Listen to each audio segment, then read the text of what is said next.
Hey guys, so in this video I'm going over 2.3 radical equations and graphs of radical equations. So, solving square root functions. To solve an equation, use inverse operations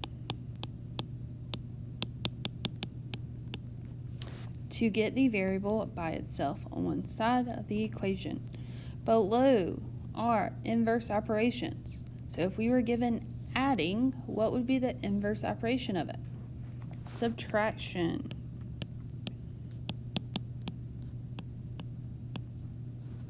Or subtract. An example of this, if we had, let's say 2 plus x equals 3. Well, to get that addition or undo that addition so the x is by itself, we would subtract on both sides. So we get x equals 1. If we were given multiply, what is the inverse operation of multiplication? Division. So the inverse operation of multiply is divide. So let's say we were given 2 times x equals 3.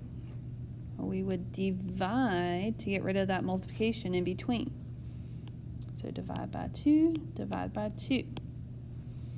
X equals 3/2. Then a square, what I mean by square is like x squared to that second power, that second exponent. To get rid of it, we would take the square root. So again, if we had x squared, to get the x by itself, we would take the square root, meaning that understood index is 2, and we get x. So keep in mind, a negative under the radical means no real solutions. We only want real answers, so be sure to check your answers. So in this case, we want x by itself. So we're going to move that plus 2 over by subtraction. 2 minus 2 gives me 0, so I'm left with 3x equals, on the right side we have 14 minus 2, which gives us 12. Going to simplify this multiplication, so I'm going to divide by 3. 3 divided by 3, remember it's not 3 subtract 3. The answer is not 0. 3 divided by 3 is 1. 1 times x is the same thing as saying just x. So that's why we can cancel it out. And then 12 divided by 3 is 4. So our answer is x equals 4. Now what if we were given the square with the x? So we're still going to deal with the multiplication first.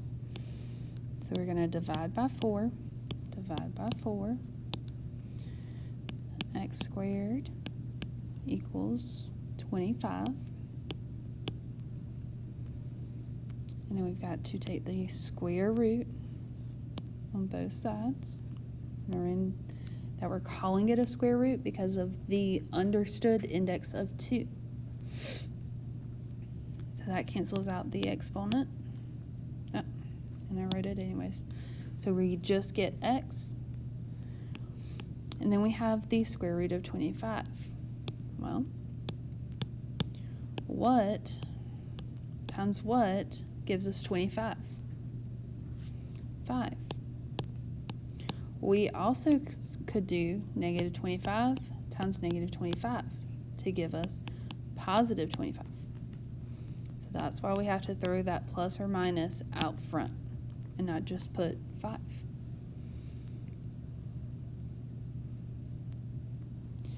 What about number 3? Whatever this index is what we're going to take it to that power that we're going to take it to. So we're going to take it to the second power to get the x by itself.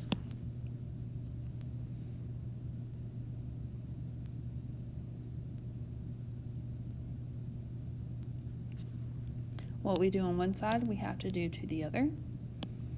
So we have 3 times 3, or 3 squared, to get 9. So that would be our answer.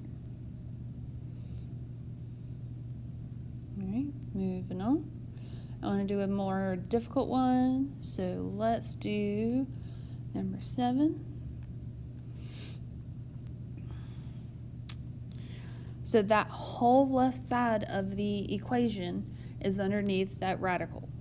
To get rid of the radical, we're going to indicate what our index is. We're going to take that whole side to that power, or to the same number as the index. And that is what's going to get rid of that radical. What we do on one side, we have to do to the other. So we get 5 times 5, or 5 squared, which is 25. And then we're just solving for x. So we're trying to get x by itself.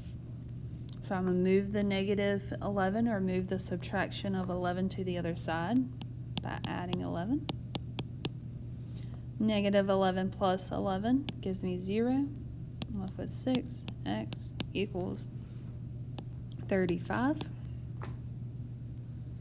There's still multiplication in between the 6 and the x, so I'm going to divide by 6. X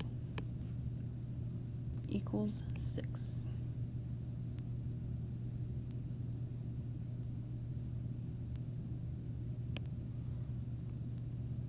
Hold up.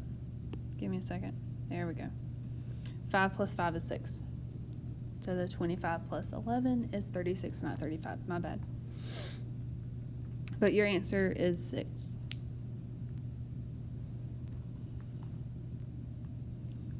All right. And the hardest one up here. So number 8. So in lesson 2.2, when we went over how to take a exponent form or expression and change it to radical form. So how we're going to do this is that our whole base is going to go underneath the radical. The numerator of the exponent goes underneath the radical with the base. And your denominator is going to go on the outside of the radical sign.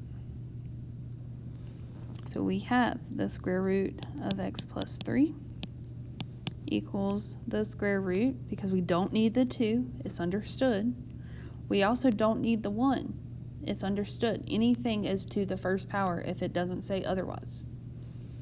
So we have, and we don't even need the parentheses anymore, 2x minus 5. So if we get rid of the square roots, we get rid of them on both sides. We're given x plus 3 equals 2x minus 5. We're going to get the x's on the same side, so it does not matter which way you go. I'm going to move the x's to the right side, so minus x,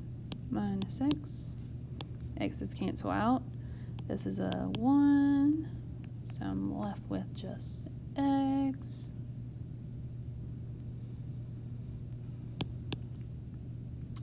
Then I've got x minus 5 equals 3. Going to add 5 to both sides. 3 plus 5 is 8 equals x. And that is my answer.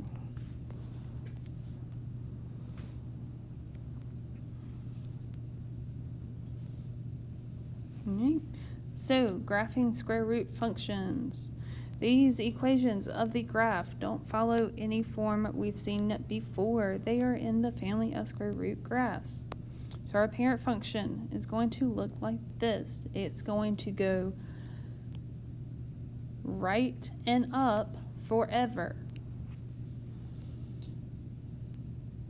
However, it is not going to go down and to the left forever. So we are going to have restricted domain and range.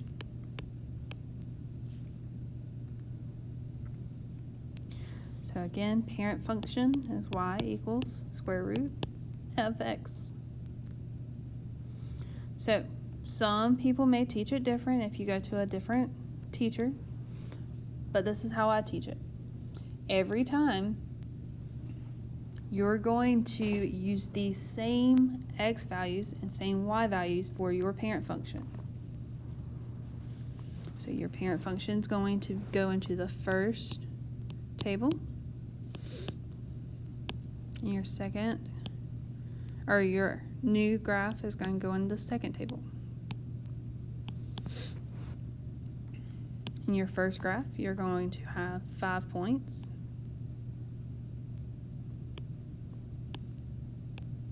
You're going to have -1, 0, 1, 4, and 9 as your x values. And then you'll have error, 0, 1, 2, and 3 as your y values every time for your parent function. Then we go on to our new equation. Our new equation has multiplication of a 2 on the outside. Well, if it's on the outside, referring back to that first unit we did, it affects the y's. So if we are only affecting the y's, our x's are going to stay the same from our parent function. So all of these x's are the same.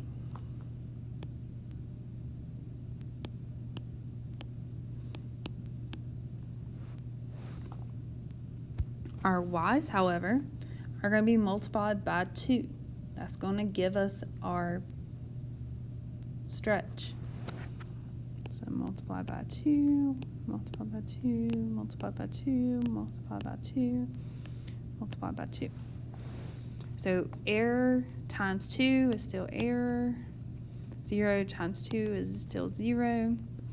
1 times 2 is 2. 2 times 2 is 4. 3 times 2 is 6. So let's graph each of our tables. So our parent function 0, 0, 1, 1, 4, 2, and 9, 3. So somewhere right here. And then our new graph, we got 0, 0 still. 1, 2. 4, 4. And 9, 6. So somewhere right in here. So there is our graph. Our new graph. Our blue is our new graph. So going on.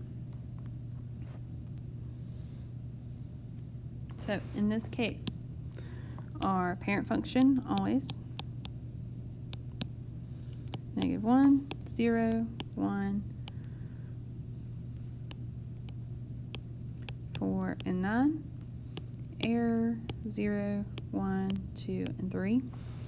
And these values are always picked because it gives you whole numbers to deal with when you're looking at your transformations. And we're looking at transformations in a second again. Our new equation, y equals 1/2 times the square root of x.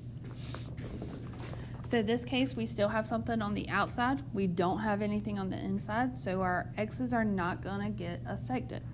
So we still have -1, 0, 1, 4, and 9.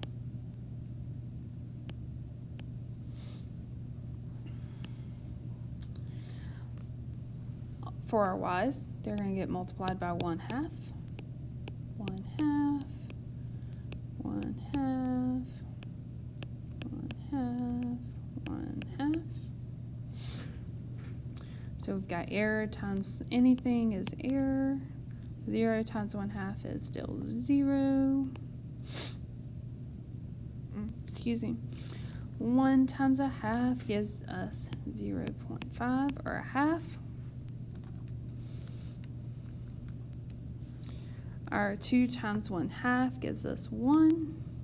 And 3 times 1/2 gives us 1.5. So let's graph these. 0, 0, 1, 1, 4, 2, and 9, 3. Or 9, 9, 3. And then the blue, we got 0, 0, 1.5, 4 and 1, and 9 and 1.5, so about right there. So there is our second graph, or our new graph.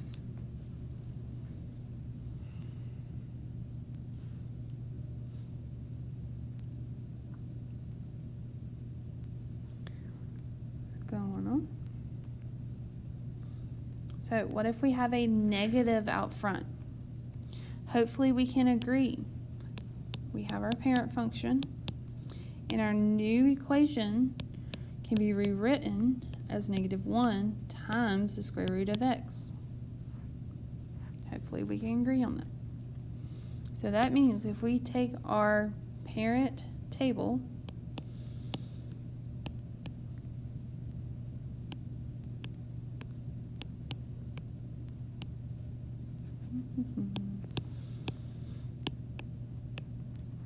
we're going to multiply our y values by that -1.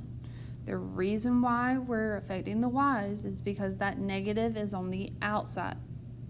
The reason why we're multiplying is because it's multiplying that square root of x, which is our parent function. So we're going to come in here, multiply by -1, multiply by -1, multiply by -1, multiply by -1, multiply by -1. So we're going to still have the same x's.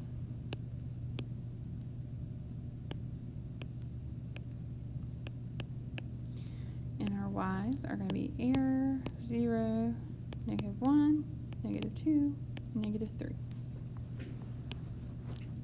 So our parent function, as always. But our new graph, or our new line, is going to look like this.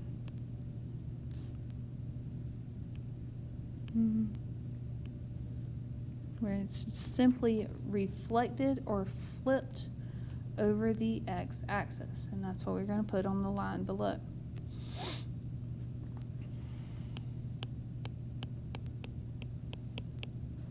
Or flips over x-axis.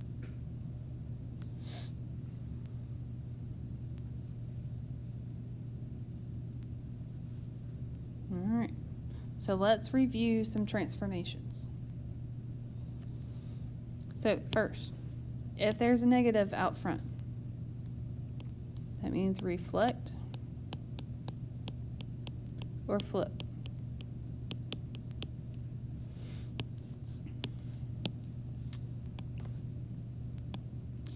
RA.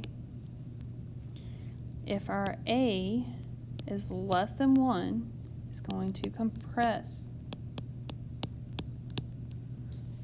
If our A is greater than 1, it is stretched.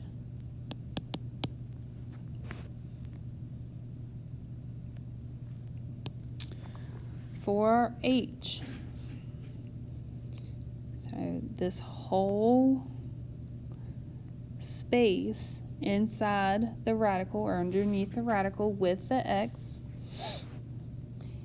if it says x plus a number,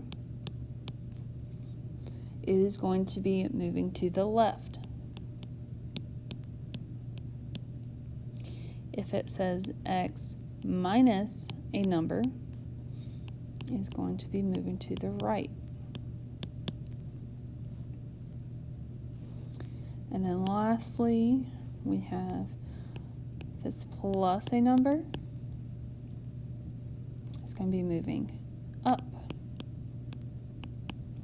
If it's minus a number out back with that k, it's going to be moving down.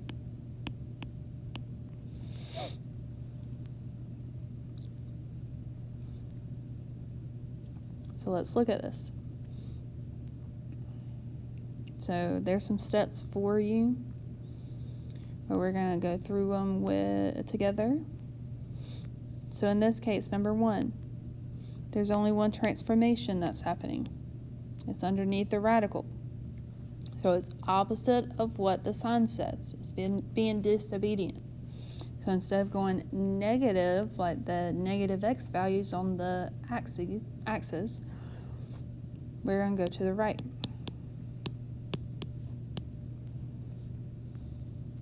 Always parent function, y equals square root of x. So we're going to set up our parent function or parent table.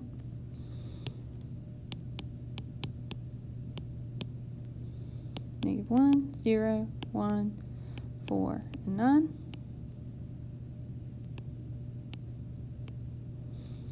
Error 0, 1, 2, and 3. You can go ahead and graph it if you want.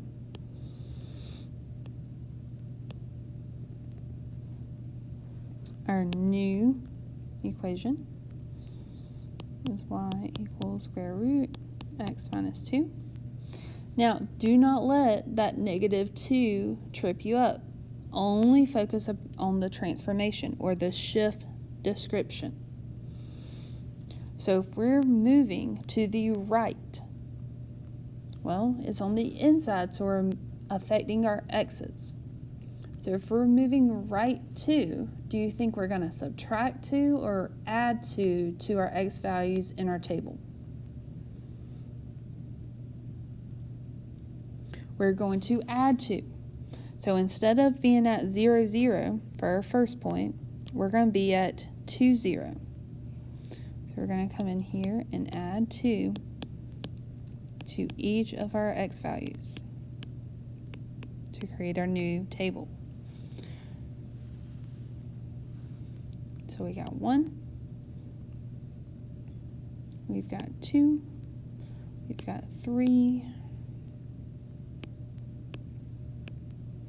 4 plus 2 got 6, 9 plus 2 is 11, and our y's did not change because there was nothing on the outside of the radical to change them. So we've got 2, 0, 3, 1, 6, 2, and then 3, 11, which is going to be way over here. Something like that.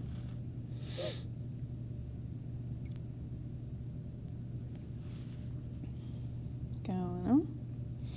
So what if we have a plus 3 on the outside? Well, it's on the outside. It's affecting the y's. So we've got up 3. So we're going to set up our parent function table.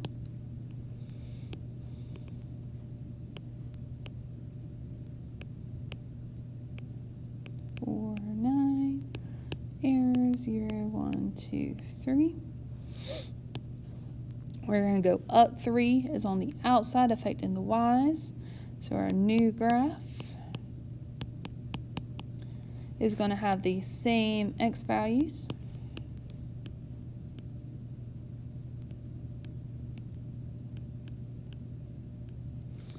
But instead, we're going to add 3 to all of our y values. So instead of being at 0, 0, we're going to be at 0, 3. So we're going to come in here, add 3, add 3, add 3, add 3, add 3. So we got error 3, 4, 5, and 6.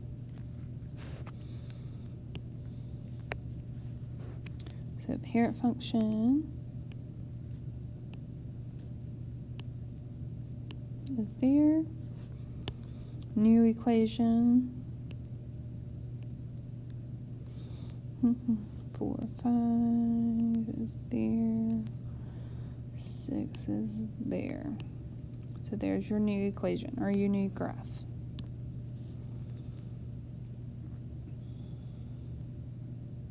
Alright.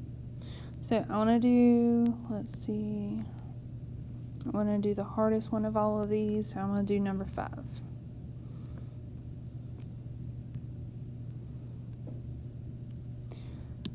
So our negative tells us reflect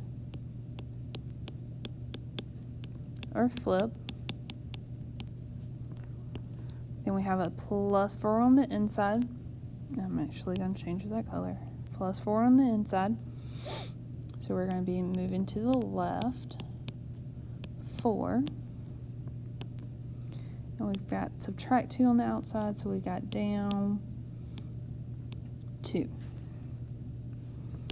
Pair function is still y equals square root of x. We're going to set up our table.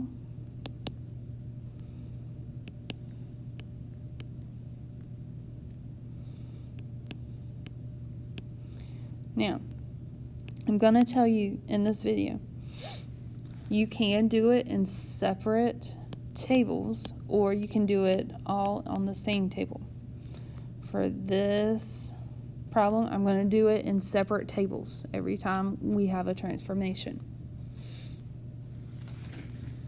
So, just dealing with the negative outside. We're affecting the y's, so all of our x's are going to stay the same.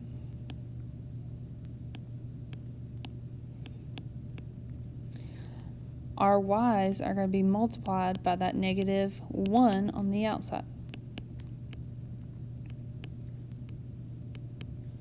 So we got error, 0, -1, -2, and -3. Now from this, we're going to deal with the left 4.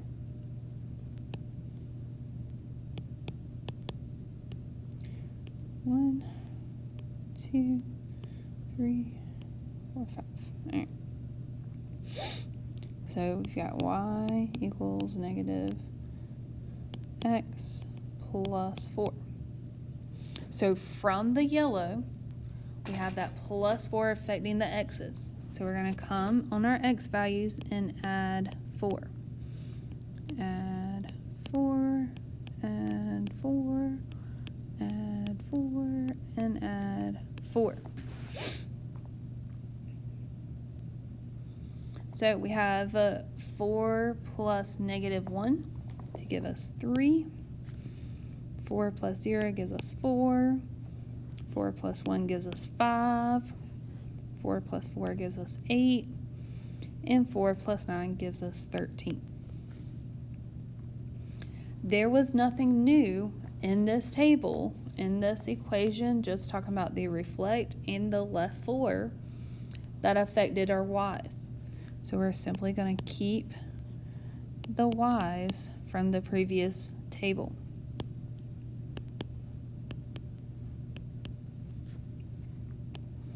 And then lastly, we've got to deal with this down 2.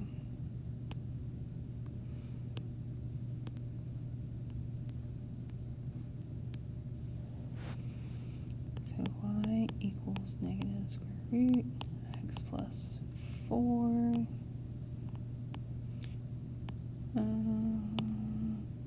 minus 2. So this -2 is the only thing new in this table. It's on the outside, so it's affecting the y's. So all of my x values are the same from the blue table. And I'm going to come in my y's, and down 2 is subtracting 2 from each y value.